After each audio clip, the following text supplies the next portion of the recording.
지금 뭐 하시는 겁니까? 당장 나가세요! 회의실에 모두가 바라봤습니다. 하지만 술래는 또렷하게 말했죠. 회장님, 제가 독일어를 조금 할 줄 압니다. 모두가 놀란 눈이 되었습니다. 하지만 곧 비웃음으로 바뀌었죠. 저 할머니가 뭐래? 독일어 할 줄 안다고? 독일엔 가보셨대? 술래는 아랑곳하지 않았습니다. 그리고 독일어로 말했죠.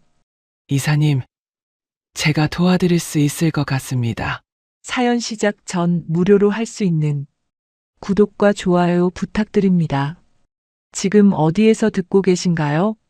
댓글로 남겨주시면 그곳으로 행운이 가득하길 기도드릴게요. 1971년 겨울이었습니다. 김포공항 출국장 한켠에 22살 강술래가 낡은 트렁크 하나를 발치에 세워두고 서 있었습니다. 트렁크 안에는 옷가지 몇 벌과 어머니가 새벽부터 일어나 손수 담아준 고추장 한 통이 전부였어요.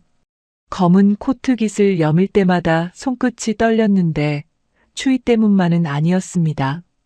어머니가 딸의 손을 꼭 쥐었습니다. 논일로 갈라지고 주름진 손이었어요. 그 거친 손바닥이 술래의 손등을 덮었습니다. 거기 가서 고생하지 말고 빨리 돈 벌어서 돌아와라. 술래는 웃으며 고개를 끄덕였습니다. 그러나 속으로는 알고 있었습니다. 저 손을 다시 잡으러 돌아올 수 있을지 그건 아무도 모르는 일이었어요. 파독간호사로 서독 땅을 밟는다는 것은 그만큼 먼 길을 떠난다는 뜻이었습니다. 나라가 가난하던 시절 먹고 살기 위해 또 가족들을 먹여 살리기 위해 지구 반 바퀴를 돌아가야 했던 젊은 여자들의 사연이 모두 그랬습니다. 술래는 탑승구를 향해 걸어가다 한 번 뒤를 돌아봤습니다. 어머니가 손을 흔들고 있었어요. 작아지는 그 모습이 눈앞에서 흐려졌습니다. 술래는 서둘러 앞을 보며 걸음을 옮겼습니다. 비행기 안에서 함께 파독된 동기 간호사들이 들뜬 목소리로 수다를 떨었습니다. 한 명이 소리를 높였습니다. 독일 가면 월급이 한국의 10배래. 10배라고. 그 옆에 앉은 친구가 맞장구를 쳤어요. 병원에서 멋진 독일 의사라도 만나면 어떡해. 거기 눌러앉게 될지도 몰라. 웃음소리가 좌석 사이사이를 오갔습니다. 술래는 창밖을 내다보며 아무 말도 하지 않았습니다. 가슴 한쪽이 이미 무거웠어요. 월급이니 의사니 그런 게 아니었습니다. 공항에 남겨두고 온 어머니의 그 손이 자꾸만 눈에 밟혔습니다. 뒤셀도르프 병원에 도착한 첫날이었습니다. 환영 인사 같은 건 없었어요. 회색 유니폼을 입은 독일인 수간호사가 서류 한 뭉치를 내밀며 딱딱하게 말했습니다. 내일 아침 6시부터 근무입니다. 한국에서 2달 동안 배워온 독일어로 겨우겨우 알아들었습니다. 그러나 대답할 말이 나오지 않았습니다. 수간호사는 이미 등을 돌리고 있었어요. 병동 복도에는 소독약 냄새가 가득했습니다. 바닥은 차갑고 반질반질했어요. 긴 복도 끝에서 누군가 신음하는 소리가 희미하게 들려왔습니다. 낯선 냄새, 낯선 소리, 낯선 공기였습니다. 다음 날 첫 근무날 아침이었습니다. 술래가 안내받은 곳은 수술실이 아니었습니다. 번쩍이는 수술등도 하얀 가운을 입은 의사도 없는 노인 병동이었어요. 기저귀를 갈고 몸을 닦아드리고 침대 시트를 교체하는 일이었습니다.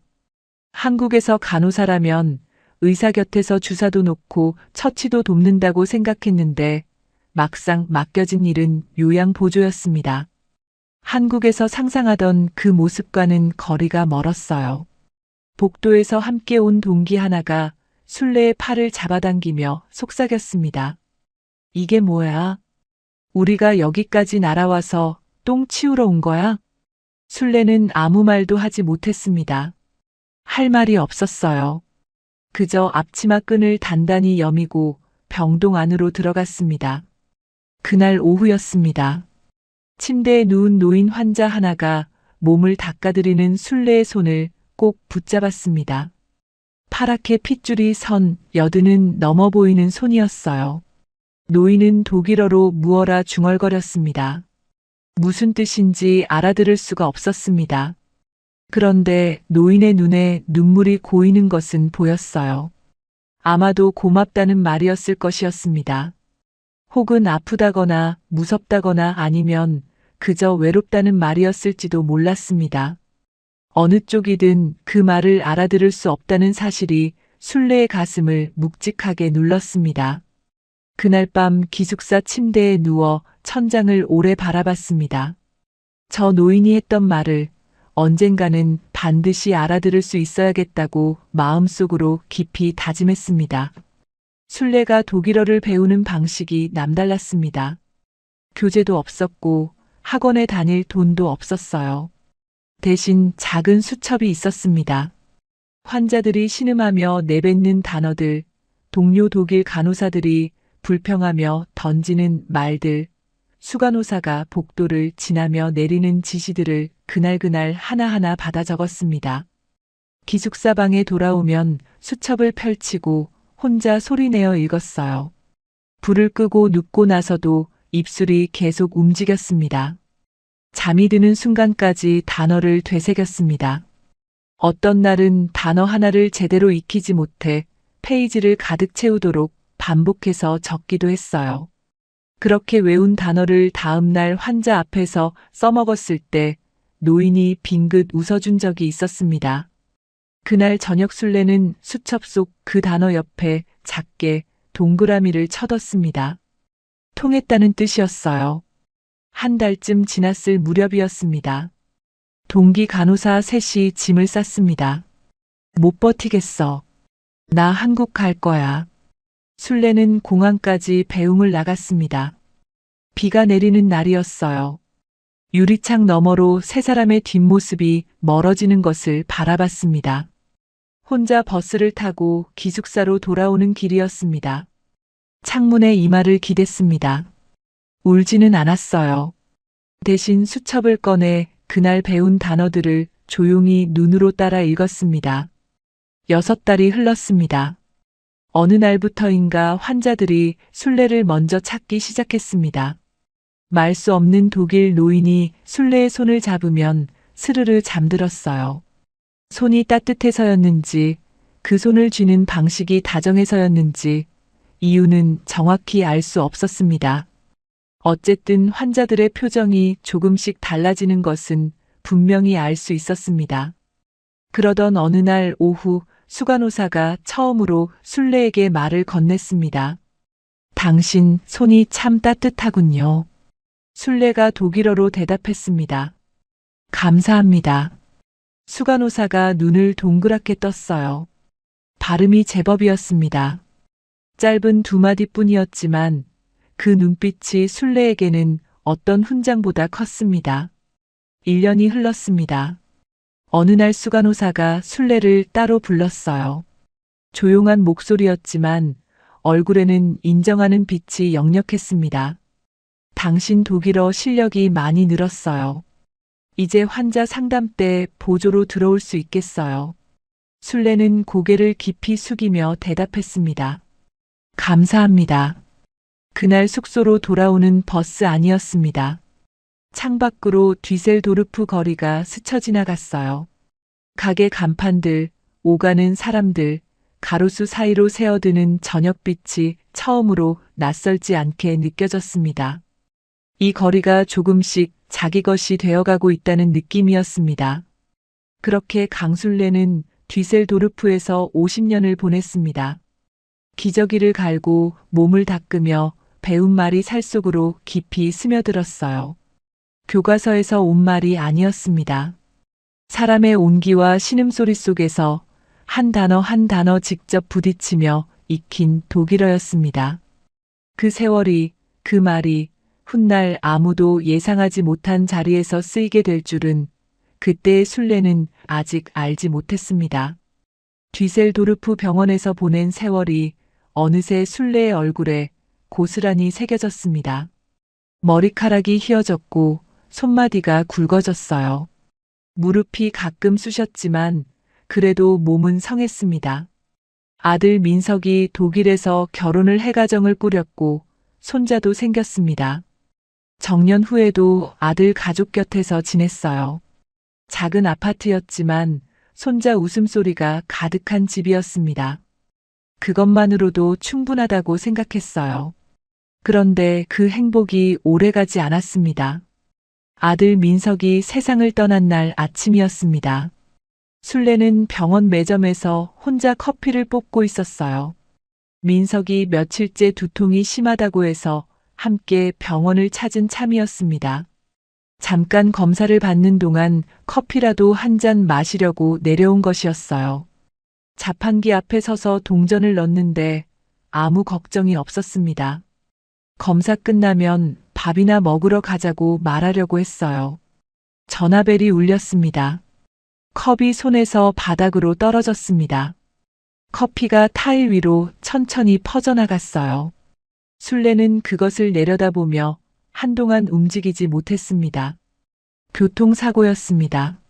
술래가 자리를 비운 그 잠깐 사이 민석이 검사실을 나와 주차장으로 향하다 후진하는 차에 치였다고 했어요. 병원 안에서 일어난 일이었습니다. 그래서 더욱 믿어지지 않았어요. 남편도 오래전에 먼저 떠났습니다. 이제 아들마저. 퍼져나가는 커피를 한참 내려다보다가 술래는 그 자리에 천천히 주저앉았습니다. 매점 직원이 달려와 어깨를 잡아줬어요. 그 손에 온기가 느껴졌는데 그 순간은 이상하게도 아무것도 느껴지지 않았습니다. 술래는 그날 이후의 일들을 나중에야 겨우 기억했습니다. 장례를 치렀고 사람들이 다녀갔고 검은 옷을 입은 날들이 지나갔어요. 모든 것이 안개 속 같았습니다. 장례가 끝난 뒤였습니다. 며느리가 손자를 안고 술래의 손을 두 손으로 꼭 잡았습니다. 눈이 퉁퉁 부어 있었어요. 어머님, 저희 곁에 계세요. 제발요. 진심이었습니다. 며느리의 눈빛이 그것을 말하고 있었어요. 술래는 그 손을 가만히 내려다봤습니다. 그리고 천천히 고개를 저었습니다. 남편을 잃은 슬픔을 추스르면서 시어머니까지 짊어지고 살아가야 하는 젊은 며느리의 앞날이 눈에 선했습니다. 짐이 되고 싶지 않았어요. 평생 남의 짐이 된 적 없이 살아온 사람이었습니다. 술래는 귀국 준비를 시작했습니다. 50년 동안 모은 물건들을 하나씩 정리했어요. 민석이 어릴 때 병원 대기실에서 심심하다며 그려준 크레파스 그림, 남편이 세상을 떠나던 날 머리맡에 남긴 짧은 편지, 뒤셀도르프 병원 동료들과 크리스마스에 찍은 사진들. 하나하나 손에 쥐어보다가 대부분을 버렸습니다. 사진들을 종이 가방에 담아 쓰레기통에 넣을 때 손이 잠시 멈췄어요. 그 안에 젊은 날의 자기 얼굴이 들어 있었습니다. 22살에 공항을 나섰던 그 얼굴이요. 술래는 한 번 더 눌러 담고 손을 뗐습니다. 캐리어 하나에 들어갈 것들만 남겼어요. 올 때도 트렁크 하나였고 돌아갈 때도 캐리어 하나였습니다. 30년이 그 안에 다 들어갔어요. 인천공항에 내렸을 때 마중 나온 사람이 없었습니다. 당연한 일이었어요. 한국에 아는 사람이 없었으니까요. 공항 리무진 버스를 타고 창밖을 바라봤습니다. 도로가 낯설었습니다. 간판들이 낯설었어요. 30년 만에 돌아온 고국인데 독일보다 더 낯설게 느껴졌습니다. 이 땅에서 태어나고 자랐는데 왜 이렇게 먼 곳에 와 있는 것 같은지 알 수가 없었어요. 아마도 이 땅에서 산 시간보다 독일에서 산 기간이 길기 때문이겠죠. 버스 안에 사람들이 저마다 한국말로 떠들고 웃고 전화를 받았습니다. 귀에 익은 말들인데도 무슨 이야기인지 집중이 되지 않았어요. 그냥 소리로만 들렸습니다. 고시원 방에 처음 들어갔을 때였습니다. 천장이 손에 닿을 것 같았어요. 짐을 풀지도 않은 채 한참을 창문 앞에 서 있었습니다. 창밖에는 옆 건물 벽이 있었어요. 뒤셀도르프 아파트 창밖으로 보이던 라인강이 생각났습니다. 이른 아침 물안개가 강 위를 덮고 있던 그 풍경이요. 여기서는 볼 수 없는 풍경이었어요. 술래는 캐리어를 열지 않은 채 그 좁은 방 침대에 걸터 앉았습니다. 한참을 그냥 앉아 있었어요. 울지도 않았습니다. 그냥 앉아 있었습니다. 독일 연금이 조금씩 들어왔습니다. 정년까지 40년 가까이 일했으니 아예 없는 것보다는 나았어요. 그런데 귀국하고 얼마 지나지 않아 무릎 수술을 받았습니다. 오래 서서 일한 세월이 무릎에 차곡차곡 쌓여 있었어요. 수술비가 꽤 들었습니다. 통장 잔고가 확 줄었어요. 고시원 월세를 내고 나면 남는 게 많지 않았습니다. 돈보다 더 견디기 어려운 건 따로 있었습니다. 가만히 있는 것이었어요. 평생 몸을 움직이며 살아온 사람이었습니다. 새벽 6시에 일어나 하루를 시작하는 것이 몸에 깊이 배어 있었어요. 그 리듬이 사라지자 몸이 오히려 더 무거웠습니다. 손이 놀고 있으면 괜히 마음도 허해졌어요. 아무것도 하지 않는 오후가 제일 길었습니다. 그 긴 시간 동안 생각이 자꾸 민석에게로 갔어요. 그러면 안 된다는 것을 알면서도 자꾸 갔습니다. 취업 공고를 찾아보기 시작했습니다. 75살이 할 수 있는 일이 많지 않았어요. 몇 번을 들여다보다 한 공고에 눈이 멈췄습니다. 자동차 부품 회사 건물 청소 모집이었어요. 나이 제한이 없었습니다. 술래는 전화기를 들었어요. 담당자가 전화를 받더니 잠시 머뭇거렸습니다. 혹시 연세가 어떻게 되세요? 술래가 또렷하게 대답했습니다. 75입니다. 무릎 수술은 했는데 손은 아직 성합니다. 짧은 침묵이 흘렀어요. 그리고 담당자가 말했습니다. 내일 오세요. 첫 출근 날 아침이었습니다. 담당자가 파란 앞치마를 건넸어요. 술래는 두 손으로 받아들었습니다. 탈의실 거울 앞에서 파란색 앞치마를 입었어요. 거울 속에 75살의 얼굴이 보였습니다. 주름진 얼굴, 흰 머리카락, 굵어진 손마디. 그런데 그 손이 앞치마를 묶을 때만큼은 흔들리지 않았어요. 뒤셀도르프 병원의 하얀 가운이 잠깐 생각났습니다. 다른 색, 다른 옷이었지만 같은 손이었어요. 걸레를 짜는 방식이 환자의 몸을 닦던 방식과 크게 다르지 않다는 것도 곧 알았습니다. 그저 일을 하는 손이었죠. 동료 청소부들이 술래를 신기한 눈으로 바라봤습니다. 점심시간에 한 동료가 먼저 말을 건넸어요. 할머니는 어디서 오셨어요? 처음 보는 얼굴이라서요. 술래가 대답했습니다. 독일에서요. 동료들이 눈을 동그랗게 떴어요. 독일에서요? 거기서 왜 여기를 오셨어요? 술래가 도시락 뚜껑을 열며 조용히 웃었습니다. 죽을 때만큼은 한국말 들으며 눈 감고 싶어서요. 동료들이 잠시 말을 잃었습니다.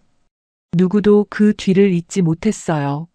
술래는 아무렇지 않게 밥을 한 숟갈 떴습니다. 그렇게 술래는 매일 아침 파란 앞치마를 입고 출근했습니다. 카트를 끌며 복도를 밀고 걸레를 짜고 구석구석을 닦았어요. 직원들은 복도에서 마주쳐도 눈길 한 번 주지 않았습니다. 그저 청소부 할머니였어요. 50년을 뒤셀도르프에서 보낸 사람이라는 것도 수천 명의 손을 잡아준 사람이라는 것도 아무도 알지 못했습니다. 알 필요도 없었어요. 술래는 그것으로 충분했습니다. 오늘도 카트를 끌었고 내일도 끌 것이었습니다. 술래가 파란 앞치마를 입고 복도를 닦는 그 시각, 같은 건물 다른 세계에서는 전혀 다른 긴장이 쌓이고 있었습니다. 오 회장이 이른 아침부터 사무실에 틀어박혀 있었습니다. 비서가 커피를 가져다 놓으면 그게 식는 줄도 모르고 서류만 들여다봤어요. 창가에 놓인 커피잔에서 김이 오르다가 사라지는 것을 아무도 신경 쓰지 않았습니다. 30년간 이 회사를 일군 사람의 얼굴이 이렇게 초조해 보인 건 직원 누구도 처음 보는 일이었어요. 비서가 두 번째 커피를 가져갔을 때 오 회장이 손을 들어댔다고 했습니다.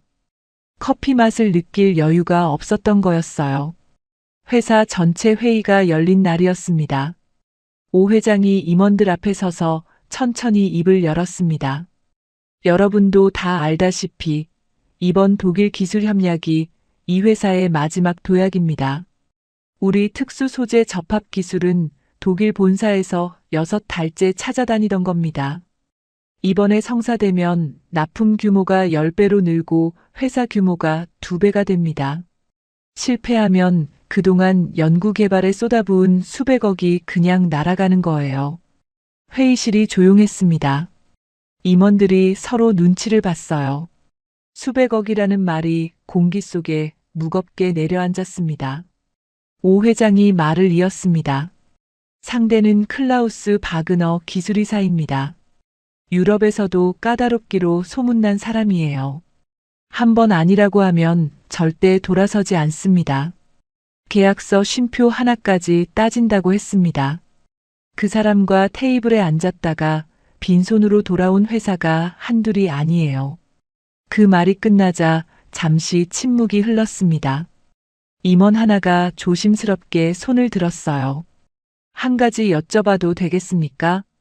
바그너 이사가 협상을 독일어로만 진행하겠다고 통보해왔다는 게 사실입니까? 영어 통역도 받지 않겠다고요?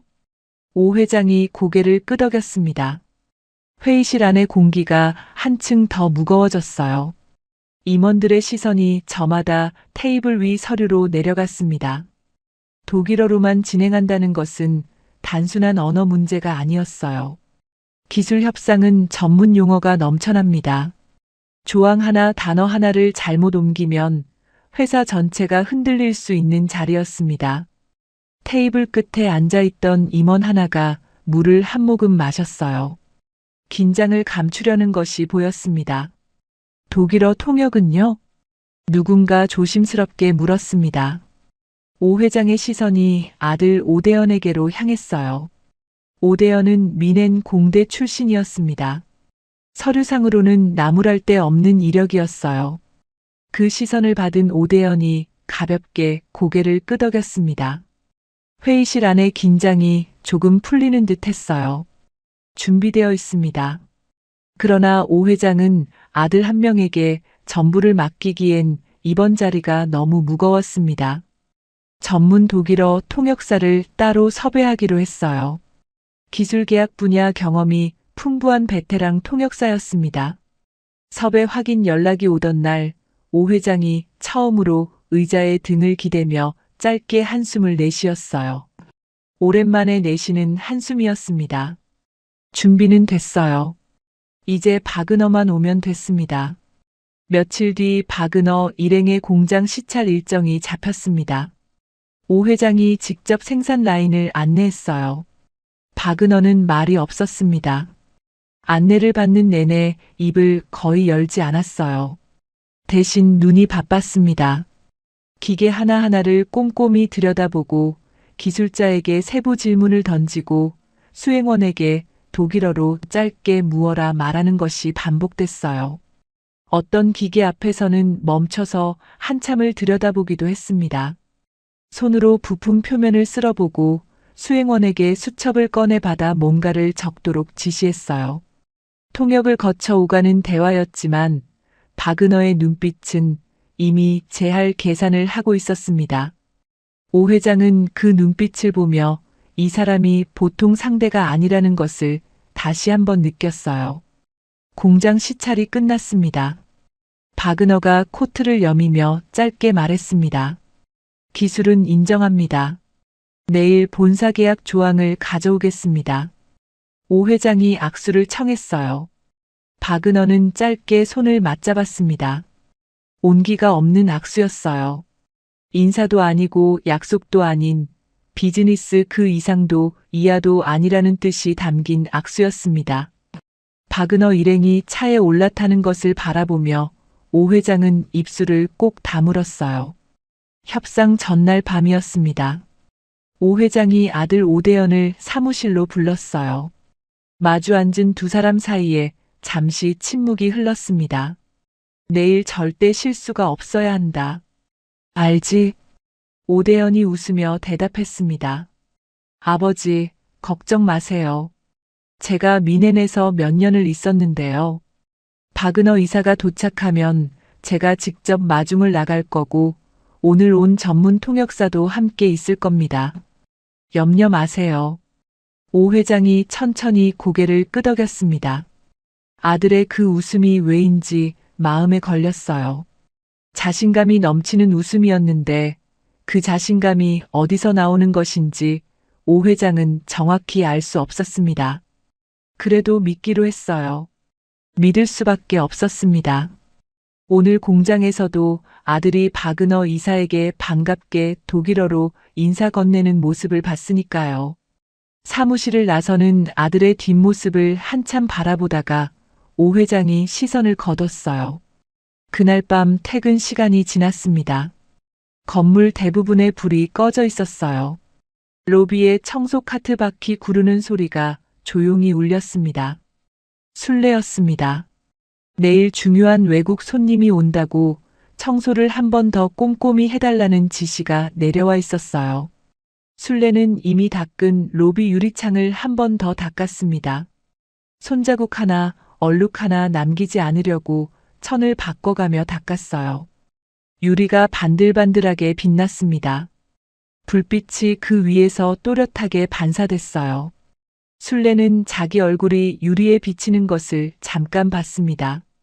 흰 머리카락, 하얀 청소부 유니폼에 파란색 앞치마. 그러다 카트를 끌고 다음 구역으로 걸어갔어요. 내일 이 건물에서 무슨 일이 일어날지 술래는 알지 못했습니다. 그 시각 오 회장의 집 서재에는 불이 켜져 있었습니다. 책상 위에는 계약 관련 서류가 가득했어요. 30년을 버텨온 회사였습니다. 처음 공장 문을 열던 날부터 지금까지 이 회사를 지키기 위해 포기한 것들이 적지 않았어요. 이번 계약만 성사되면 명실상부 대한민국 최고의 자동차 부품 제조 회사로 도약할 수 있다고 확신했습니다. 기술만큼은 자신이 있었어요. 이 땅에서 이 기술을 이만큼 끌어올린 곳이 없다는 것도 알았습니다. 오 회장이 불을 끄고 자리에 누웠습니다. 그런데 잠이 오지 않았어요. 천장을 바라보며 내일의 협상 테이블을 머릿속으로 그렸습니다. 박은호의 눈빛이 떠올랐어요. 공장을 돌아보던 그 눈빛. 계산하는 눈이었습니다.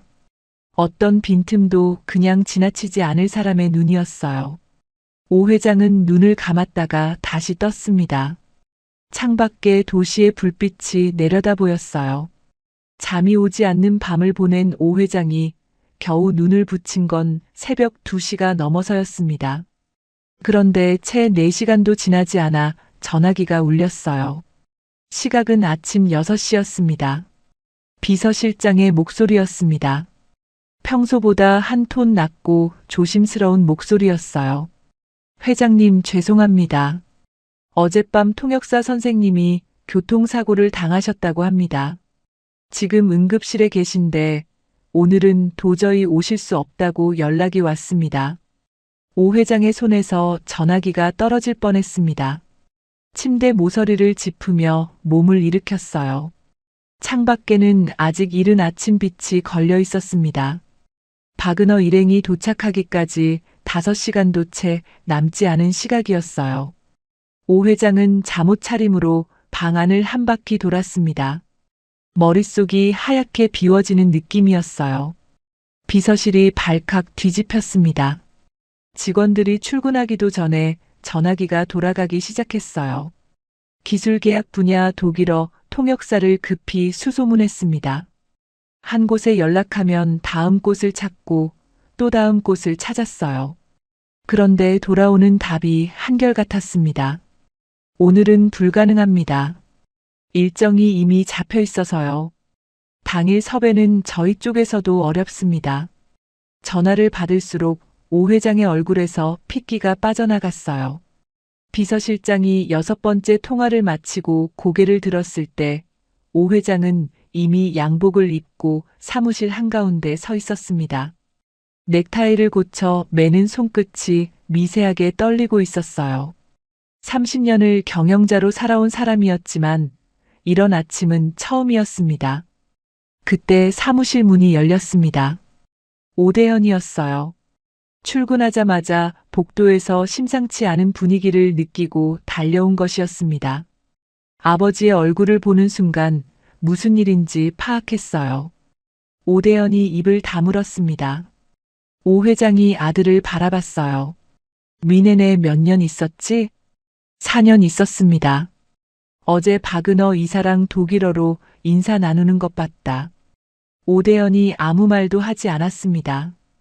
오 회장이 천천히 말을 이었어요. 오늘 상황이 이러니 내가 통역을 맡아야겠다. 오대현이 눈을 껌뻑였습니다.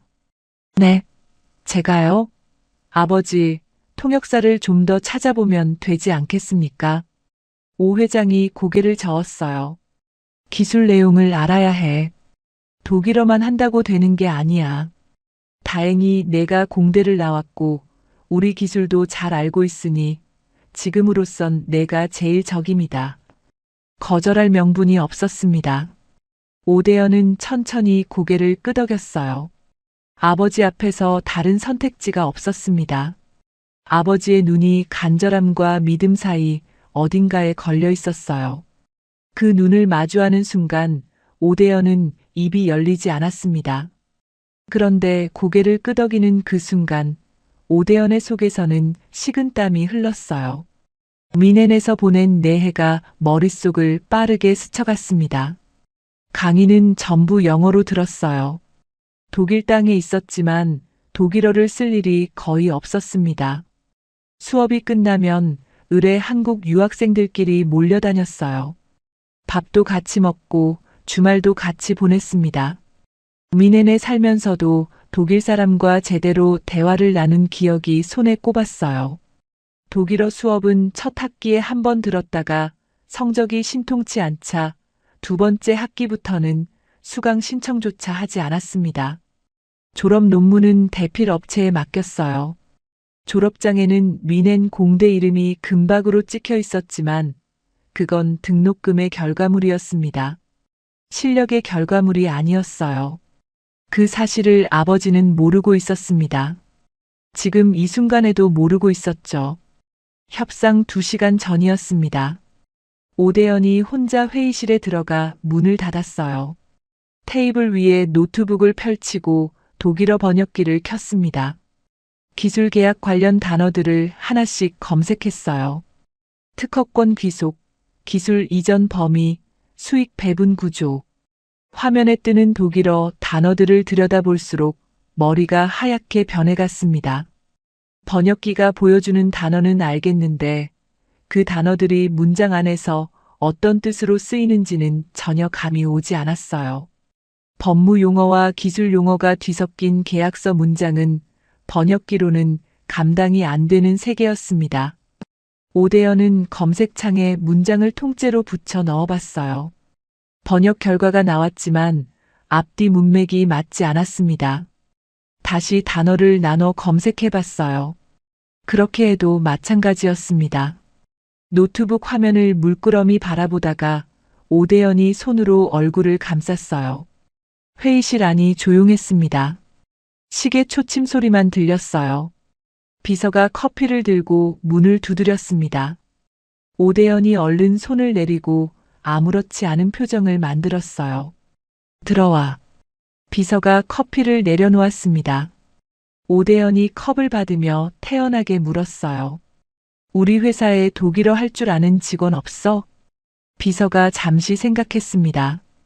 그리고 천천히 고개를 저었어요. 독일어는 없고요. 영어 가능하신 분은 몇 분 계십니다만. 오대현이 손을 저었어요. 됐어. 비서가 나갔습니다. 오대현은 커피를 한 모금 마셨어요. 뜨거운 것이 목을 타고 내려갔지만 아무 맛도 느껴지지 않았습니다. 컵을 내려놓고 다시 화면을 봤어요. 번역기 창이 열린 채로 커서만 깜빡이고 있었습니다. 오전 11시였습니다. 로비 유리문 너머로 검은 차 한 대가 멈췄어요. 바그너 일행이었습니다. 검은 코트에 서류 가방을 든 바그너가 차에서 내려 로비 안으로 들어섰어요. 걸음 하나하나에 무게가 실려 있었습니다. 옆에는 수행원 2명이 따랐어요. 오대연이 로비 입구까지 마중을 나갔습니다. 악수를 건네며 최대한 자연스럽게 독일어로 인사를 건넸어요. 구텐 모르겐. 좋은 아침이라는 뜻이었습니다. 바그너가 짧게 고개를 끄덕였어요.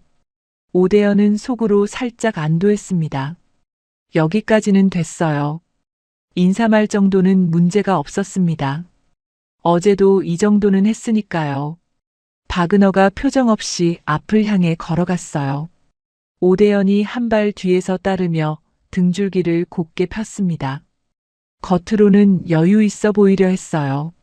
하지만 속은 이미 잔뜩 긴장한 상태였습니다. 회의실에 들어서자마자 바그너가 서류 가방을 열었습니다. 두꺼운 계약서를 꺼내 테이블 위에 펼쳤어요. 빼곡한 독일어 조항들이 페이지마다 가득했습니다. 오대연의 눈이 그 위를 훑었어요. 글자는 보였습니다. 그런데 뜻이 들어오지 않았어요. 마치 암호 같았습니다. 형태는 아는 글자인데 무슨 말인지 연결이 되지 않는 느낌이었어요. 바그너가 첫 번째 조항을 짚으며 설명을 시작했습니다. 기술 이전 범위와 특허권 귀속에 관한 내용이었어요. 빠르고 또렷한 독일어가 쏟아졌습니다. 기술 용어와 법무 표현이 섞인 문장들이 멈추지 않고 이어졌어요. 오대연은 세 단어의 하나 정도를 겨우 알아들었습니다. 셔츠 안으로 식은땀이 흘러내렸어요. 뒷목이 뜨거워졌습니다. 바그너의 입이 계속 움직이는데 머릿속에서는 아무것도 조립이 되지 않았어요. 오 회장이 테이블 건너편에서 아들의 얼굴을 바라봤습니다. 뭔가 이상했어요. 유창해야 할 아들의 입이 자꾸 늦게 열렸습니다. 바그너가 한 문장을 마칠 때마다 오대연이 잠시 굳는 것이 보였어요. 목소리도 평소와 달랐습니다. 조금 떨리고 있었어요. 오 회장은 속으로 설마 했습니다. 설마 미넨에서 4년을 보낸 아이가. 설마 그럴 리는 없다고 생각했어요. 그런데 그 설마가 흔들리는 데는 그리 오랜 시간이 걸리지 않았습니다. 바그너의 독일어가 멈추지 않았습니다. 오대연은 그 말들이 귓속으로 들어오는데 머릿속에서 풀리지 않는 느낌을 받았어요. 들리기는 들리는데 뜻이 조립되지 않았습니다. 단어와 단어 사이의 연결이 끊겨 있었어요. 그래도 어떻게든 해야 했습니다. 오 회장이 기다리고 있었고 바그너의 눈도 기다리고 있었어요. 회의실 안이 조용했습니다. 그 고요함이 오히려 더 무겁게 느껴졌어요. 첫 번째 통역이 나왔습니다. 바그너가 설명한 것은 기술 이전의 범위를 한정하겠다는 내용이었어요. 핵심 특허 일부는 독일 본사가 보유하고 나머지 기술만 공유하겠다는 뜻이었습니다. 그런데 오대연이 오 회장에게 전달한 말은 달랐어요. 기술을 전부 공유하겠다고 합니다. 오 회장이 기분 좋게 고개를 끄덕였습니다. 생각보다 좋은 조건이라고 여긴 것이었어요. 그런데 테이블 건너편에서 바그너의 눈썹이 미세하게 움직였습니다. 자기가 한 말과 전혀 다른 반응이 돌아왔다는 것을 바그너는 바로 알아챘어요. 바그너가 수행원과 눈을 한번 마주쳤습니다. 짧은 눈빛이었지만 그 안에 많은 말이 담겨 있었어요. 그리고 두 번째 조항으로 넘어갔습니다. 투자 비율과 수익 배분에 관한 내용이었습니다. 이쪽이 얼마를 투자하고 저쪽이 얼마를 가져가는지 숫자와 비율이 촘촘하게 얽혀 있는 조항이었어요. 바그너가 설명을 마치고 오대연을 바라봤습니다.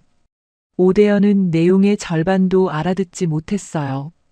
그러나 침묵을 지키는 것보다는 뭐라도 말하는 게 낫다고 생각했습니다. 좋습니다.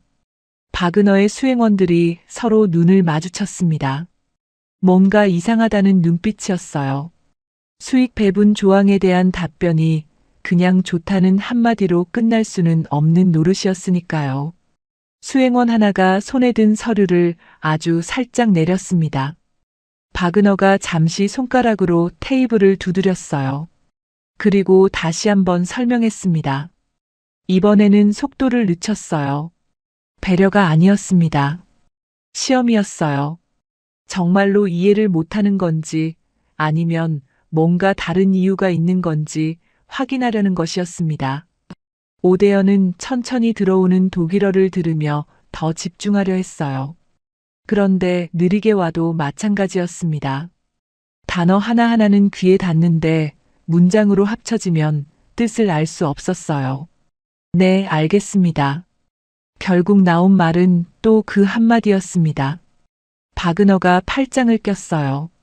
표정이 굳어가고 있었습니다.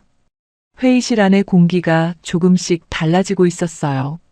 임원들이 테이블 위 서류를 괜히 들여다보거나 컵을 만지작거리며 눈을 피했습니다. 이 자리가 어디로 흘러가고 있는지 모두가 느끼고 있었지만 아무도 입을 열지 못했어요. 오 회장이 아들 쪽으로 몸을 기울이며 낮은 목소리로 한국어로 물었습니다. 저 사람이 지금 뭐라고 하는 거야? 오대연의 이마에 땀이 맺혔어요. 손바닥이 축축해졌습니다. 기술 관련 세부 사항을 서로 조율하자는 건데요. 오 회장이 고개를 끄덕였습니다. 아직 몰랐어요. 아들의 목소리가 떨리고 있다는 것은 느꼈지만 설마라는 생각이 여전히 그 의심을 누르고 있었습니다.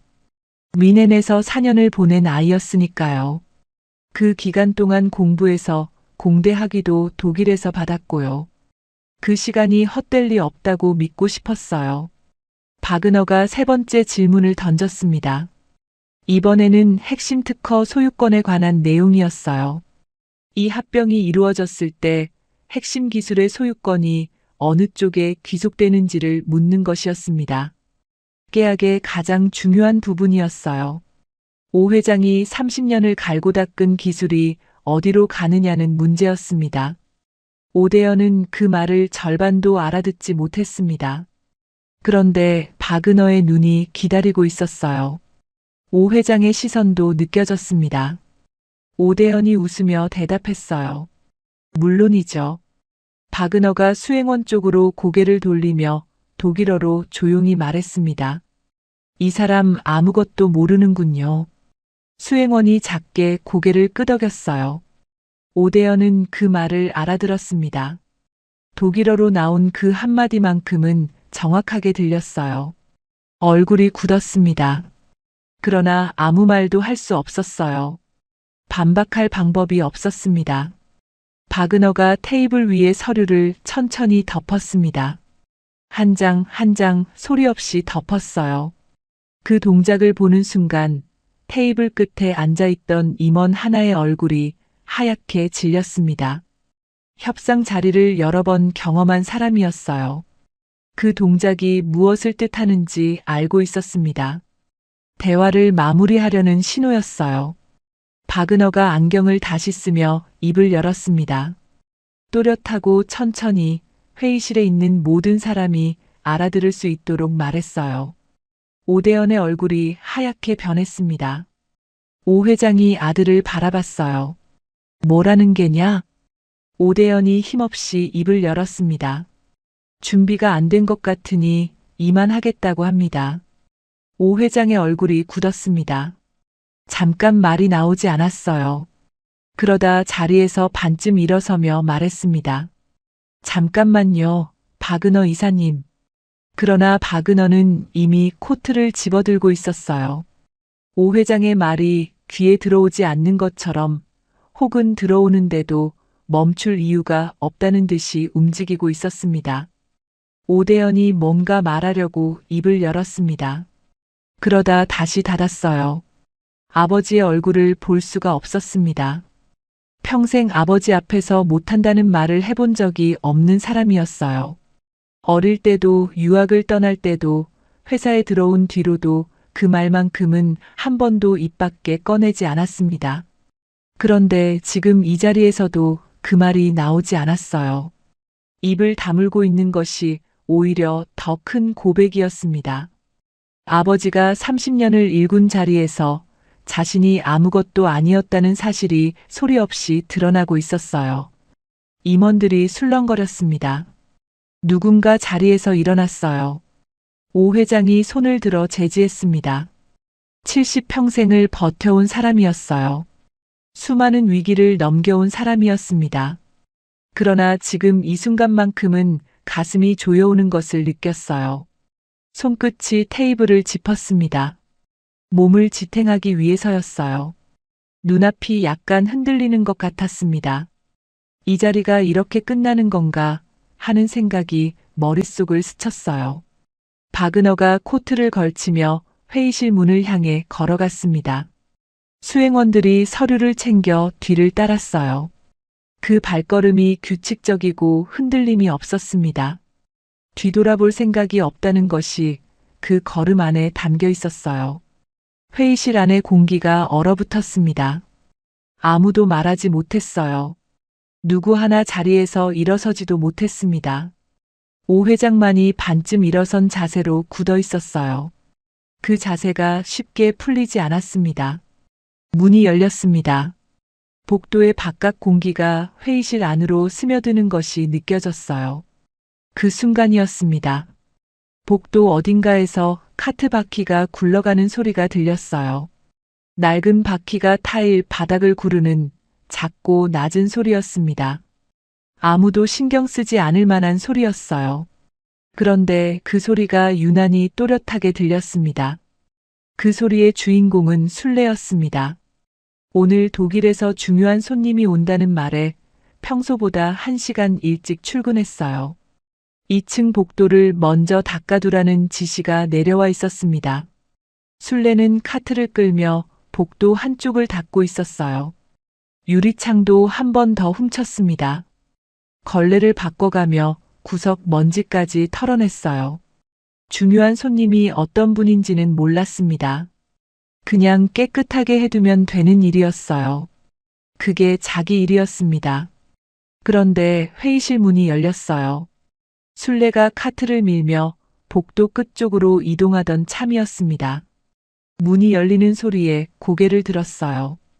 복도 저쪽에서 검은 코트를 입은 남자가 걸어 나오고 있었습니다. 걸음이 빠르고 무게가 실려 있었어요. 뒤로 수행원 2명이 따랐습니다. 술래는 카트를 멈추고 자리를 비켜주려 했어요.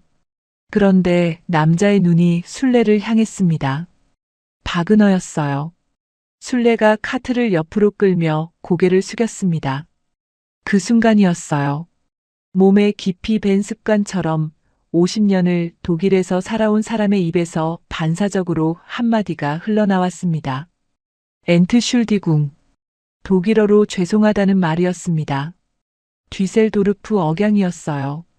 병원 복도에서 수백 번은 더 썼을 그 말이 지금 이 한국 회사 복도에서 아무렇지 않게 나온 것이었습니다. 특별히 의도한 말이 아니었어요. 그냥 몸에서 나온 말이었습니다. 바그너의 발걸음이 멈췄습니다. 코트 단추를 채우려던 손이 공중에서 그대로 멈췄어요. 수행원들이 바그너를 돌아봤습니다. 바그너의 눈이 술래를 향해 있었어요. 안경 너머 그 눈에 아까와는 다른 빛이 들어왔습니다. 회의실 안에서는 단 한 번도 보이지 않던 빛이었어요. 딱딱하게 굳어있던 표정이 아주 조금 풀렸습니다. 바그너가 독일어로 물었습니다. 독일어를 하십니까? 술래가 고개를 들었어요. 잠시 망설였습니다. 이런 자리에서 자기가 나설 일이 아니라는 생각이 먼저 들었어요. 그러나 바그너의 눈이 기다리고 있었습니다. 피할 수 없는 눈빛이었어요. 술래가 짧게 대답했습니다. 독일에 잠시 산 적이 있습니다. 바그너가 한 발 다가왔어요. 어느 도시에 계셨습니까? 뒤셀도르프입니다. 바그너의 눈이 달라졌습니다. 미세하게 넓어지는 눈이었어요. 그리고 다시 물었습니다. 병원 쪽이었나요? 술래가 눈을 들었어요. 어떻게 아셨습니까? 박은어가 처음으로 입꼬리를 올렸습니다. 이날 박은어의 얼굴에서 처음 보는 표정이었어요. 우리 어머니가 그 억양을 쓰셨거든요. 뒤셀도르프 의료계 특유의 말투가 있어요. 들으면 압니다. 술래가 조용히 웃었습니다. 박은어도 작게 웃었어요. 아까까지 협상 테이블을 박차고 나오던 사람이라고는 생각하기 어려운 표정이었습니다. 두 사람이 짧은 독일어 대화를 주고받는 동안 수행원들은 조금 멀찍이 서서 그 장면을 바라봤어요. 서로 눈을 마주치며 고개를 갸웃거렸습니다. 이 상황이 무엇인지 파악하려는 눈빛이었어요. 그 순간 뒤에서 날카로운 목소리가 복도를 갈랐어요. 오대연이었습니다. 회의실 문 안쪽에서 비서를 향해 눈살을 찌푸리며 말했어요. 회의실 근처에 사람 못 다니게 하라고 했잖아요. 중요한 손님이 계신데 청소부가 여기서 뭘 하는 겁니까? 목소리가 충분히 컸습니다. 복도에 다 들렸어요. 술래를 향한 말이 아닌 척했지만 술래가 들으라는 소리였습니다. 비서가 황급히 고개를 숙이며 술래 쪽으로 시선을 보냈어요. 복도에 있던 직원 하나가 당황한 표정으로 술래를 돌아봤습니다. 술래의 어깨가 조금 움츠러들었습니다. 익숙한 느낌이었어요. 평생 남의 집, 남의 건물에서 일해온 사람이라면 누구나 한 번쯤 겪어본 그 느낌이었습니다. 자기가 있어선 안 될 자리에 있다는 듯이 만들어버리는 목소리. 술래는 고개를 숙이며 카트를 돌리려 했어요. 조용히 사라지는 것이 맞는 일이었습니다. 그때 박은어가 술래를 향해 독일어로 조용히 말했습니다. 방해가 됐군요. 괜찮으십니까? 술래를 향한 말이었습니다. 오대연에게 한 말이 아니었어요. 박은어의 목소리는 낮고 차분했습니다. 그 한마디가 복도 공기를 바꿨어요. 아까 오대연의 목소리가 술래를 작아지게 했다면 박은어의 이 한마디는 술래를 다시 제자리에 세워놓는 것 같았습니다. 오대연이 굳은 표정으로 그 장면을 바라봤지만 아무 말도 하지 못했어요. 술래가 작게 고개를 끄덕이며 대답했습니다. 괜찮습니다. 실례했습니다. 그리고 카트를 끌고 복도 끝으로 향했어요. 엘리베이터 앞에 섰습니다. 버튼을 눌렀어요. 문이 열렸습니다. 그런데 발이 떨어지지 않았어요. 열린 문 앞에서 술래가 멈춰 섰습니다. 열린 문 사이로 엘리베이터 안에 형광등 빛이 쏟아져 나왔어요. 들어가면 되는 일이었습니다. 그런데 몸이 움직이지 않았어요. 박은어가 나누던 말들이 귓속에 맴돌았습니다. 기술 계약, 협약, 뒤셀도르프, 그리고 아까 회의실 문이 열리던 순간 복도까지 흘러나오던 그 무거운 공기. 술래는 병원에서 40년을 일했습니다. 말을 못하는 환자도 말을 안 하는 환자도 수없이 곁에서 봐왔어요. 사람의 분위기라는 것이 있었습니다. 말보다 먼저 오는 것이요. 오늘 그 회의실에서 흘러나오는 분위기는 잘못되고 있다는 신호였어요. 뭔가 무너지고 있다는 것을 몸이 먼저 느끼고 있었습니다. 엘리베이터 문이 다시 닫혔습니다. 술래는 카트를 그 자리에 세워둔 채 천천히 몸을 돌렸어요. 복도 끝 회의실 문이 보였습니다. 닫혀 있었어요. 아무 소리도 들리지 않았습니다. 그 고요함이 오히려 더 무거웠어요. 말소리가 들리지 않는다는 것은 협상이 잘 되고 있다는 뜻이 아니었습니다. 멈춰버렸다는 뜻이었어요. 발걸음이 천천히 회의실 쪽으로 향했습니다. 한 발, 또 한 발이었어요. 스스로도 왜 걷고 있는지 명확히 설명하기 어려웠습니다. 그냥 몸이 먼저 움직였어요. 뒤셀도르프 병원에서 환자의 신음소리가 들리면 발이 그쪽으로 향하던 것처럼 지금도 몸이 먼저 알고 있었습니다. 누군가 도움이 필요하다는 것을요. 문 앞에서 멈췄습니다. 손잡이가 눈앞에 있었어요. 술래는 잠시 서 있었습니다. 들어가는 게 맞는 일인지 알 수 없었어요. 아까 오대연이 한 말이 귓속에 남아 있었습니다. 청소부가 여기서 뭘 하느냐는 그 말이요. 그 말이 맞는 말일 수도 있었어요. 자기가 나설 자리가 아닌 것도 알고 있었습니다. 그런데 손이 먼저 올라갔습니다. 주먹을 살짝 쥐고 문을 두드렸어요. 노크 소리가 복도에 짧게 울렸습니다. 작은 소리였어요. 그런데 그 작은 소리가 이 복도에서만큼은 유난히 또렷하게 들렸습니다. 술래는 숨을 한번 고르며 대답을 기다렸어요. 노크 소리가 울리고 잠시 뒤였습니다. 회의실 문이 안에서 열렸어요. 문을 연 것은 비서였습니다. 비서가 문 앞에 선 사람을 보는 순간 눈이 커졌어요. 술래였습니다. 파란 청소 앞치마를 두르고 앞치마 주머니에 핑크색 고무장갑이 꽂혀 있었어요. 흰 머리카락은 단정하게 빗겨 있었습니다. 손에는 아직 걸레가 들려 있었어요.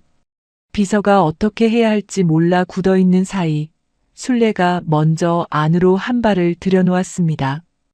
회의실 안의 모든 시선이 문 앞으로 쏠렸습니다. 임원들이 서로 눈을 마주쳤어요. 오 회장이 고개를 갸웃거렸습니다. 박은어가 코트를 손에 든 채 문 쪽을 바라봤어요. 수행원들도 멈춰 섰습니다.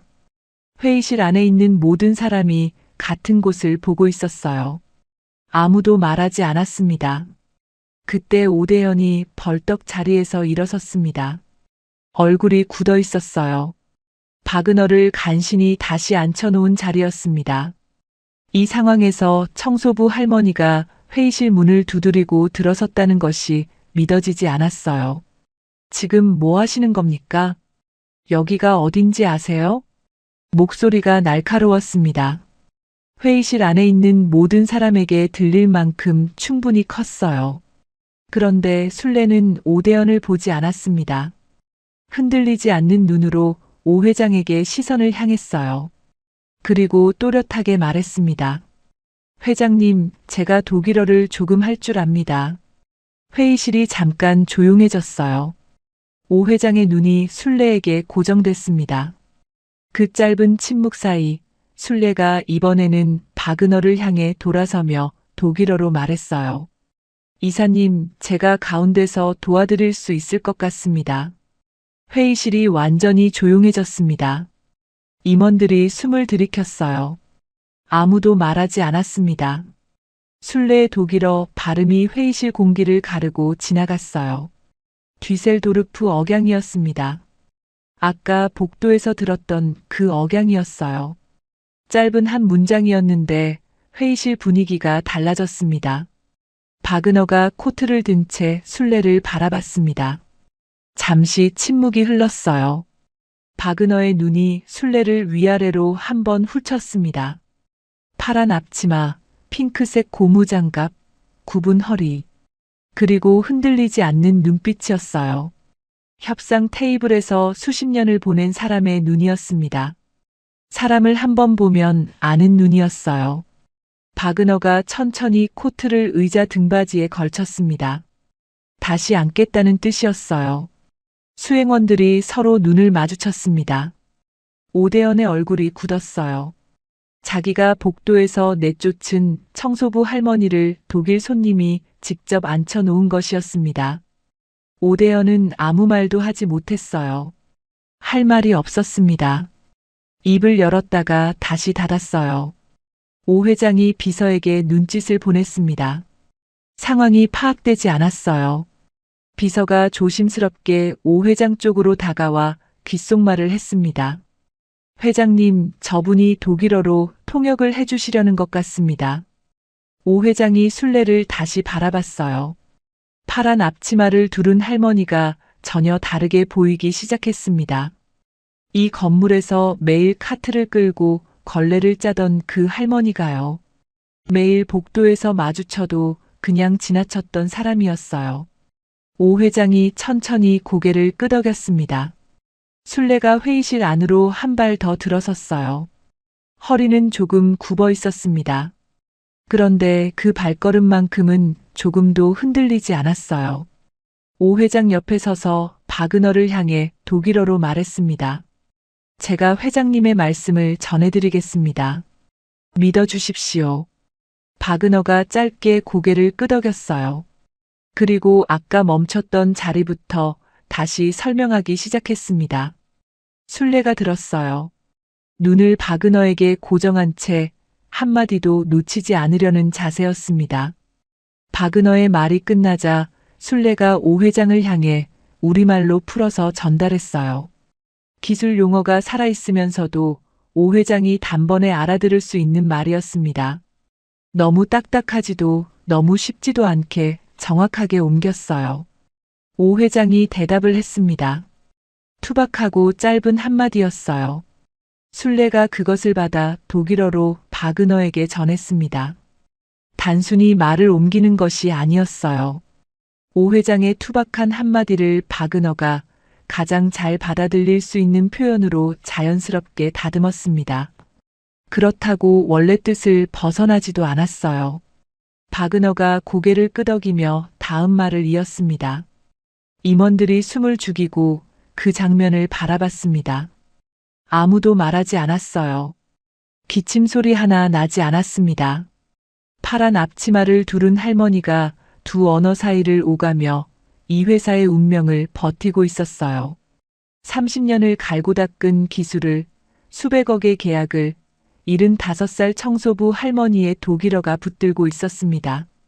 그 장면이 믿기지 않는 듯 임원 하나가 눈을 깜빡였어요.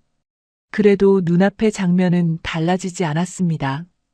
오대연은 벽 쪽으로 한 발 물러서서 그 장면을 바라봤어요. 자기가 미넨에서 수억 원을 쓰며 보낸 4년 동안 끝내 갖지 못한 것이 저 앞에 있었습니다. 파란 앞치마를 입은 할머니에게요. 유학파라는 이름 아래 감춰왔던 것들이 이 순간 소리 없이 무너져 내리고 있었습니다. 그 누구도 그에게 뭐라고 하지 않았어요. 그래서 더 아팠습니다. 어느 순간 바그너가 통역을 잠시 멈추며 술래에게 직접 물었습니다. 뒤셀도르프 병원에서 어떤 일을 하셨습니까? 술래가 담담하게 대답했어요. 노인 환자들 몸을 닦아드렸습니다. 거기서 독일어를 배웠어요. 바그너가 잠시 말이 없었습니다. 테이블 위에 펼쳐진 서류를 내려다보다가 천천히 입을 열었어요. 가장 좋은 학교군요. 짧은 말이었습니다. 그런데 회의실 안의 공기가 그 말과 함께 조용히 흔들렸어요. 오대연의 어깨가 조금 더 내려앉았습니다. 그 말이 어디를 향한 것인지 오대연은 알았어요. 직접 자기 이름을 부른 것도 아니었는데 가슴 한가운데 꽂히는 말이었습니다. 협상이 다시 속도를 냈습니다. 술래의 통역이 이어질수록 바그너의 자세가 달라졌어요.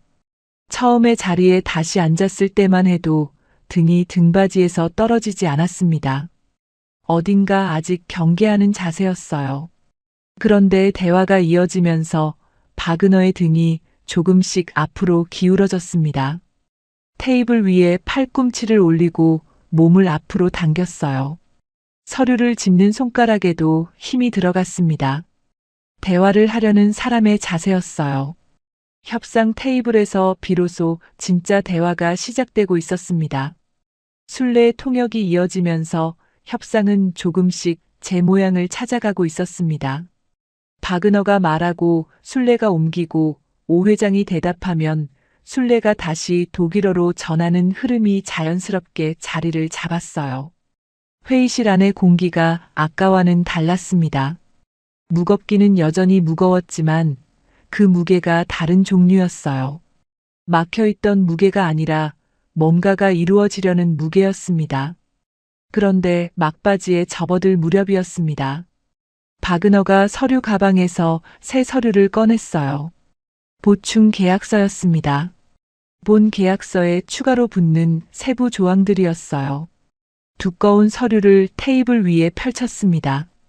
빼곡한 독일어 조항들이 페이지마다 가득했어요. 바그너가 순례에게 건네며 말했습니다. 확인해 보시겠습니까? 순례가 서류를 받아들었어요.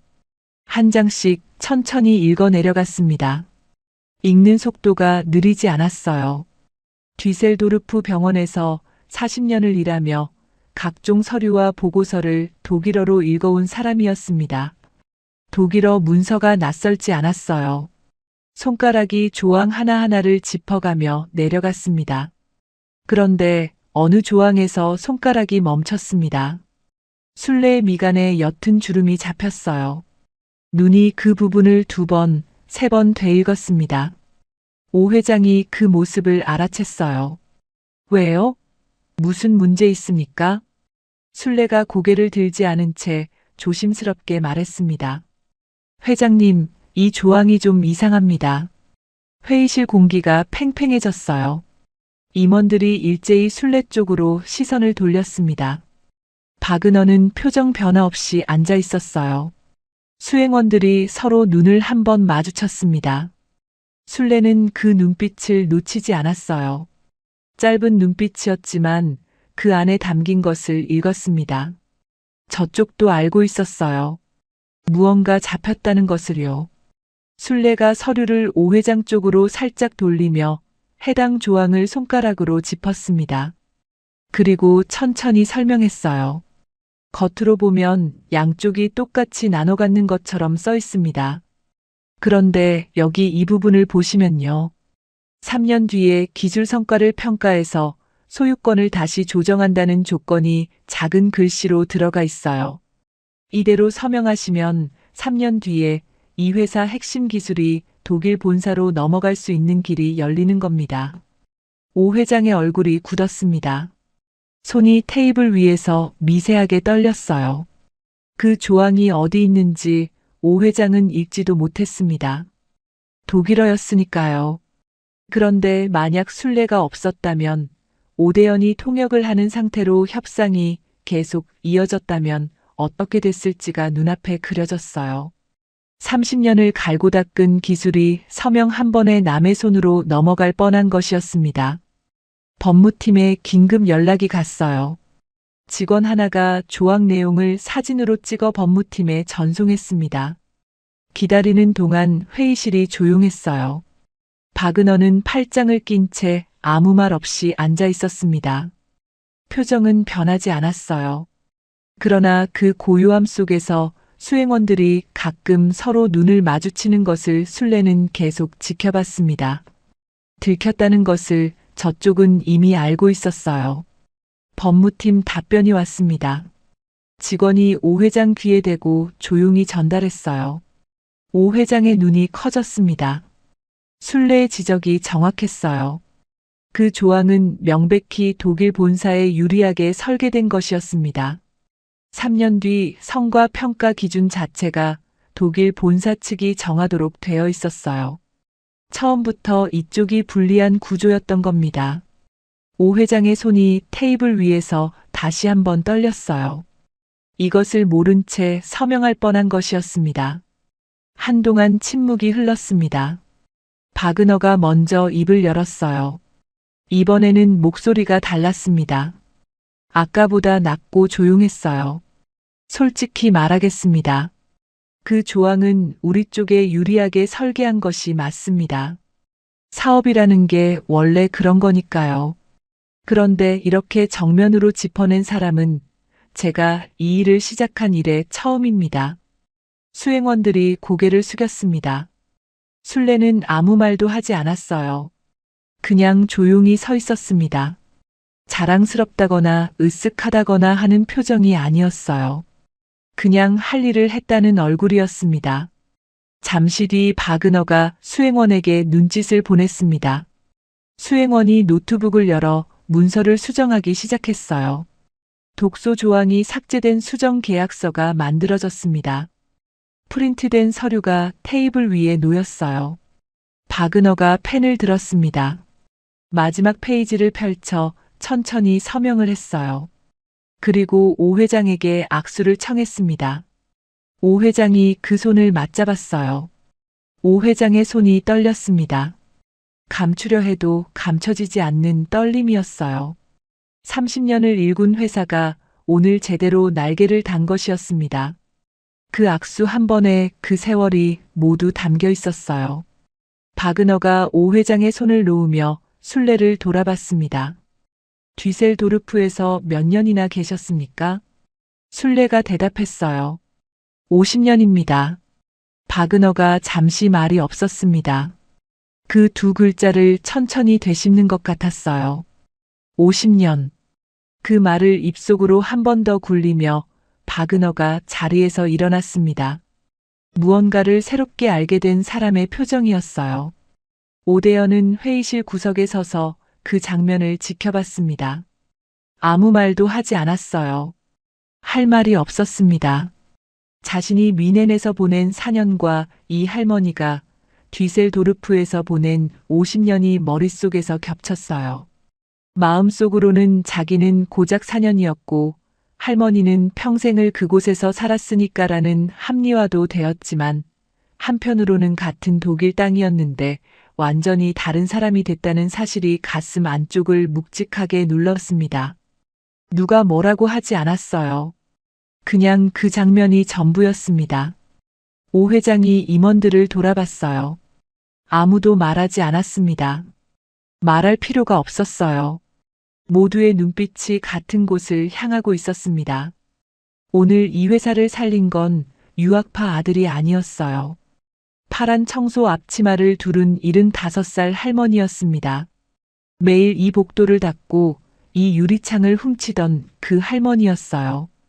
계약서에 서명이 끝났습니다. 바그너가 펜을 내려놓으며 자리에서 일어났어요. 코트를 집어들고 수행원들에게 짧게 눈짓을 보냈습니다. 짐을 챙기라는 뜻이었어요. 수행원들이 서류를 정리하기 시작했습니다. 회의실 안에 잠시 부스럭거리는 소리가 났어요. 바그너가 걸어가다 복도에서 멈췄습니다. 엘리베이터 앞에 청소 카트 하나가 세워져 있었어요.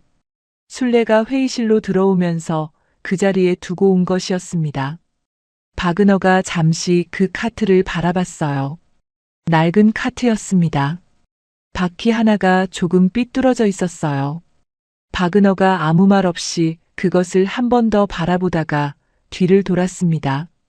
그리고 순례에게로 걸어왔어요. 순례가 고개를 드는 순간 바그너가 손을 내밀었습니다. 악수를 청하는 것이었어요. 순례가 자기 손을 내려다봤습니다. 걸레를 짜온 손이었어요. 마디마디 굳은 살이 박인 손이었습니다. 40년을 사람의 몸을 닦아온 손이었어요. 순례가 그 손을 내밀었습니다. 바그너가 두 손으로 감쌌어요. 유럽 최대 투자 그룹 기술이사의 두 손이 75살 청소부 할머니의 손을 감싸고 있었습니다. 감사합니다. 덕분에 오늘 제대로 된 대화를 나눴습니다. 순례가 고개를 숙였어요. 별 말씀을요. 바그너가 손을 놓으며 안주머니에서 명함을 꺼냈습니다. 순례에게 건넸어요. 혹시 필요한 일이 생기면 연락 주십시오.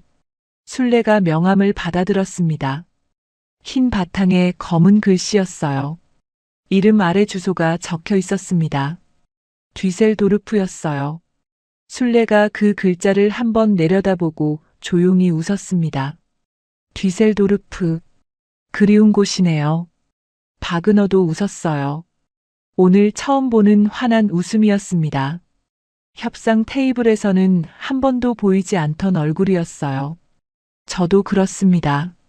바그너 일행이 엘리베이터를 타고 내려갔습니다. 문이 닫혔어요. 복도가 조용해졌습니다. 회의실 안에 정적이 내려앉았어요. 임원들이 자리에 앉은 채 아무도 먼저 말을 꺼내지 않았습니다. 오 회장이 천천히 순례를 향해 몸을 돌렸어요. 그리고 허리를 굽혔습니다. 70평생을 사업가로 살아온 노인이 파란 앞치마를 두른 할머니 앞에 고개를 숙인 것이었어요. 임원들이 당황한 표정으로 그 장면을 바라봤습니다. 누구도 예상하지 못한 일이었어요. 순례가 손을 저었습니다. 회장님, 이러시면 안 됩니다. 오 회장이 고개를 들며 말했어요. 눈가가 붉어져 있었습니다. 고맙습니다. 오늘 일은 평생 잊지 못할 겁니다. 오 회장이 순례를 사무실로 불렀습니다. 책상 위에 두꺼운 봉투 하나가 놓여 있었어요. 오 회장이 봉투를 밀며 건넸습니다. 순례가 봉투를 바라봤어요. 두께로 보아 적지 않은 금액이 들어 있었습니다. 손을 뻗었다가 거뒀어요. 회장님, 돈 말고 한 가지만 부탁드려도 되겠습니까? 오 회장이 고개를 들었습니다. 말씀해 보십시오. 순례가 천천히 말했어요. 제가 이 건물에서 일하는 동안 청소부로 대해 주십시오. 오늘 일로 달라지는 건 없어야 합니다. 저는 그게 편합니다. 오 회장이 한참 동안 아무 말도 하지 못했습니다. 순례를 바라보는 눈가가 더 붉어졌어요. 30년을 경영자로 살아오며 수많은 사람을 만났지만 이런 부탁을 하는 사람은 처음이었습니다. 포상금 대신 그냥 청소부로 대해달라는 말. 그 말이 오 회장의 가슴 어딘가를 조용히 건드렸어요. 고맙습니다. 정말로. 그게 전부였습니다. 오 회장이 봉투를 거뒀어요. 순례가 고개를 숙이며 사무실을 나섰습니다. 복도에 오대연이 서 있었어요. 기다리고 있었던 것이었습니다. 순례가 문을 나서자 오대연이 고개를 숙였습니다. 말이 없는 인사였어요. 아무것도 설명하지 않고 아무것도 변명하지 않는 고개였습니다. 순례가 잠시 그를 바라봤어요. 그리고 조용히 말했습니다. 부사장님, 사람의 가치는 그 사람이 하는 일로 평가되지 않습니다. 오대연이 고개를 들지 못했습니다. 순례는 더 말하지 않았어요. 카트를 끌러 엘리베이터 쪽으로 걸어갔습니다. 엘리베이터 앞에 동료 청소부 하나가 기다리고 있었어요. 눈이 반짝거렸습니다.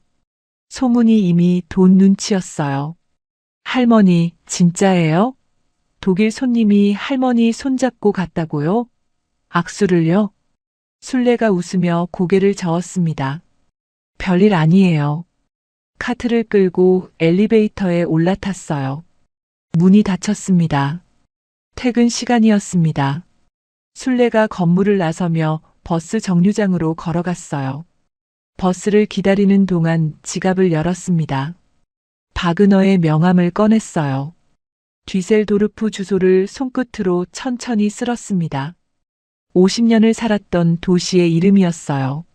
아무것도 모르던 22살의 아가씨가 75의 할머니가 된 곳이기도 했죠. 손가락 아래에서 글자의 윤곽이 느껴졌습니다. 명함을 조심스럽게 접어 지갑 안쪽에 넣었어요. 아들 민석의 사진이 들어있는 칸이었습니다. 그 사진 옆에 나란히 넣었어요. 버스가 왔습니다. 순례가 올라타 창가 자리에 앉았어요. 창밖으로 저녁 거리가 흘러갔습니다. 불빛들이 하나씩 켜지고 있었어요. 오늘 하루가 눈앞을 천천히 스쳐갔습니다. 복도에서 바그너와 눈이 마주치던 순간, 회의실 문을 두드리던 순간, 보충 계약서에서 손이 멈추던 순간들이 차례로 지나갔어요. 그리고 그보다 더 오래된 장면이 떠올랐습니다. 뒤셀도르프 병원 기숙사 방이었어요. 22살의 강순례가 작은 수첩을 펼치고 그날 배운 단어들을 하나씩 적어 내려가던 밤이었습니다. 불을 끄고도 입술이 움직이던 밤이었어요. 그 단어들이 오늘 이 회사 회의실에서 쓰였습니다. 반세기가 지나서야 제 자리를 찾은 말들이었어요. 순례는 창밖을 바라보며 눈을 가늘게 떴습니다. 가슴 안쪽에서 조용하고 따뜻한 것이 천천히 타올랐어요. 불꽃이라기보다는 오래된 숯불 같은 온기였습니다. 버스 창밖으로 불빛들이 멀어지고 고시원 골목이 가까워졌습니다. 순례가 버스에서 내려 골목길을 걸었어요. 평소와 같은 길이었습니다. 같은 가게들, 같은 가로등, 같은 냄새였어요. 그런데 오늘따라 그 익숙함이 나쁘지 않게 느껴졌습니다. 고시원 문을 열고 들어가 좁은 방에 가방을 내려놓았어요. 그리고 불을 켜지 않은 채 잠시 그냥 앉아 있었습니다. 오늘 하루가 참 길었다는 생각이 들었어요. 길었지만 헛되지 않은 하루였습니다. 다음 날 아침이었습니다. 술래가 파란 앞치마를 꺼내 들었어요. 거울 앞에서 잠깐 멈췄습니다. 어제와 같은 앞치마였어요. 어제와 같은 손이었습니다. 달라진 건 없었어요. 앞치마를 가방에 챙겨 넣었습니다. 그리고 어제와 같이 출근했어요. 로비에 들어서는데 경비원이 먼저 고개를 숙였습니다. 평소에는 없던 일이었어요. 술래가 가볍게 고개를 끄덕이며 지나쳤습니다. 엘리베이터를 기다리는데 젊은 직원 하나가 옆에 와서 섰어요. 몇 번 마주친 적은 있지만 말을 나눠본 적은 없는 직원이었습니다. 그 직원이 조심스럽게 입을 열었어요. 어제 정말 대단하셨어요, 할머니. 술래가 웃었습니다. 별일 아니에요. 엘리베이터 문이 열렸어요. 술래가 카트를 끌고 올라탔습니다. 복도 청소를 시작했어요. 손에 익은 동작이었습니다. 걸레를 짜고 밀고 헹구고 다시 짰어요. 무릎이 가끔 쑤셨습니다. 어제도 오늘도 여느 때와 같았어요. 복도 끝까지 밀고 나서 회의실 앞을 지나쳤습니다. 어젯밤 누군가 테이블을 깨끗이 닦아놨어요. 그런데 문 안쪽 구석 바닥에 먼지가 남아 있었습니다. 술래가 카트를 세우고 안으로 들어갔어요. 구석에 걸레를 밀었습니다. 어제 그 많은 일이 이 방에서 일어났는데 지금은 그냥 빈 회의실이었어요. 테이블이 있고 의자가 있고 창밖으로 아침 햇살이 비치고 있었습니다. 술래는 구석을 다 닫고 나와 카트를 끌었어요. 오전 중이었습니다. 복도에서 오 회장과 마주쳤어요. 오 회장이 어디를 가다가 술래를 보고 걸음을 멈췄습니다. 그리고 말했어요. 오늘도 수고하십니다. 술래가 고개를 숙였습니다. 고맙습니다. 오 회장이 웃으며 발걸음을 이었어요. 짧은 인사였습니다. 어제와 오늘이 달라진 것은 그 웃음 하나뿐이었어요. 오 회장이 먼저 걸음을 멈추고 먼저 말을 건넨 것이었습니다. 그것만 달랐어요. 술래는 카트를 끌며 제 길을 걸었습니다. 점심시간이었습니다. 동료 청소부들이 탈의실에 모여 도시락을 펼쳤어요. 술래가 자리에 앉자마자 동료 하나가 몸을 기울이며 물었습니다. 할머니, 독일 사람이 뭐라고 했어요? 진짜 뭐라고 했는지 너무 궁금해서요. 다른 동료들도 귀를 기울였어요. 술래가 젓가락을 들며 잠깐 생각했습니다. 그리고 말했어요. 뒤셀도르프 이야기를 했어요. 거기 오래 살았었거든요. 동료들이 조용해졌습니다. 뭔가 더 극적인 이야기를 기대했는데 그냥 고향 이야기를 했다는 말에 어떻게 반응해야 할지 몰랐던 것이었어요. 술래는 아무렇지 않게 밥을 한 숟갈 떴습니다. 그게 전부였어요. 그리고 그걸로 충분했습니다. 오후였습니다. 복도에서 오대현과 마주쳤어요. 오대현이 이번에는 눈을 피하지 않았습니다. 어제 복도에서 고개를 숙였던 사람이었어요. 오늘은 멈춰서서 술래를 바라봤습니다. 그리고 물었어요. 할머니, 독일어 어떻게 배우셨어요? 술래가 카트를 밀며 대답했습니다. 환자 기저귀 갈면서요. 오대현이 아무 말도 못했어요. 술래가 걸음을 이어가다 한마디를 덧붙였습니다. 부사장님은 더 좋은 환경에 계시니 더 금방 배우실 겁니다. 카트 바퀴 소리가 복도에 울렸어요. 오대현은 술래의 뒷모습을 한참 바라봤습니다. 퇴근 무렵이었습니다. 인사팀 직원이 찾아왔어요. 조심스러운 표정이었습니다. 할머니, 회사에서 처우 개선을 검토하고 싶다고 합니다.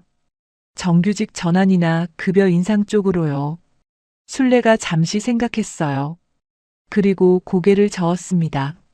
저는 지금 하던 일 그대로 하면 됩니다.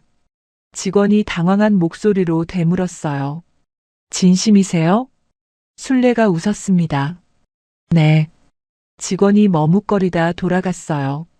순례는 카트를 제자리에 밀어넣고 앞치마를 벗었습니다. 버스 정류장이었어요. 버스를 기다리며 순례가 핸드폰을 꺼냈습니다. 독일에 있는 며느리에게 문자를 보냈어요. 어제 별일이 다 있었어.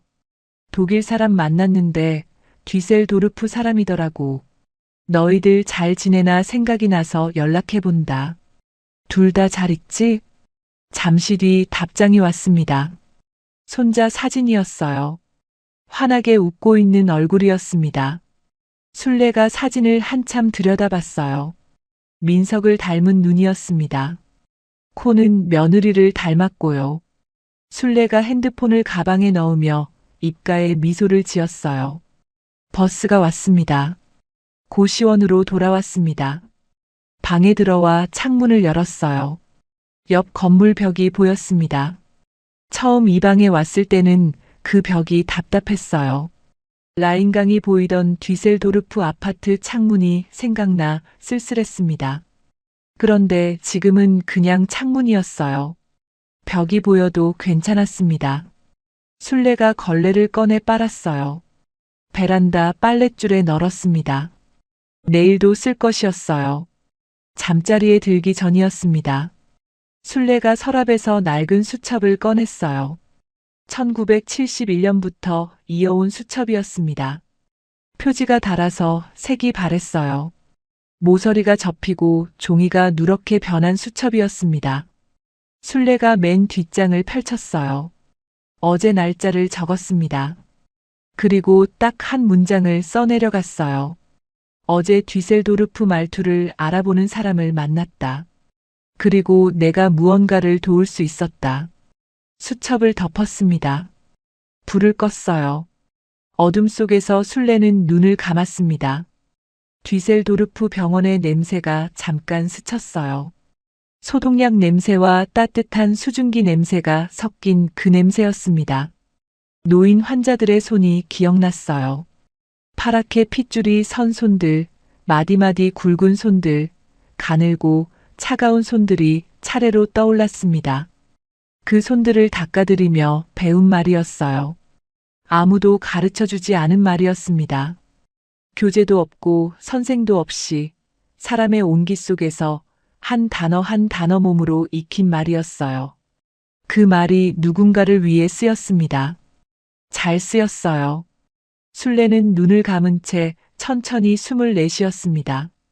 내일 아침이 오면 또 파란 앞치마를 챙겨들고 출근을 해야 했죠. 출근해서 복도를 닦고 유리창을 훔치고 구석 먼지를 털 것이었어요. 어제도 오늘도 내일도 같은 일이었습니다. 그걸로 충분했어요. 그걸로 충분했습니다. 오늘도 함께 해주셔서 고맙습니다. 오늘도 건강하고 행복하세요. 감명 깊게 들으셨다면 좋아요와 구독으로 응원 부탁드립니다.